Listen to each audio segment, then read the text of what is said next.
ఇప్పుడు కట్ చేసిన 2 పచ్చిమిరపకాయ ముక్కలు, అలాగే ఒకటి కట్ చేసిన ఉల్లిపాయలు. ఈ క్యారెట్ రైస్ లో ఉల్లిపాయ ఆప్షనల్ అండి. ఉల్లిపాయ వేయకపోయినా చాలా బాగుంటుంది. వీటన్నిటిని బాగా ఫ్రై చేయండి. ఇందులోనే కొద్దిగా కరివేపాకును కూడా వేసి బాగా ఫ్రై చేయండి.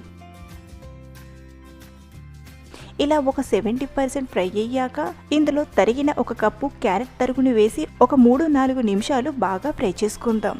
ఇది చాలా హెల్దీ రెసిపీ అండి. పిల్లల నుండి పెద్దల వరకు అందరికీ కూడా బాగా నచ్చుతుంది. ఈ క్యారెట్ ఫ్రై అయ్యేలోపు మరో పక్కన ఉడికించిన అన్నాన్ని ఒక ప్లేట్లోకి తీసుకుందాం. మనం తీసుకున్న 1 కప్పు క్యారెట్ తురుముకు 1 లేదా 1.5 వరకు ఉడికించిన అన్నం తీసుకోవాలి. ఇందులో 1 టీ స్పూన్ ఆయిల్ ని వేసి అన్నానికి బాగా పట్టించండి. దీని వలన అన్నం చల్లారిన తర్వాత మళ్ళీ ముద్ద కట్టకుండా పొడి పొడిగా చాలా బాగుంటుంది. మరో పక్కన క్యారెట్ కూడా బాగా ఫ్రై అయింది. ఇందులోకి రైస్ ని యాడ్ చేసుకుందాం.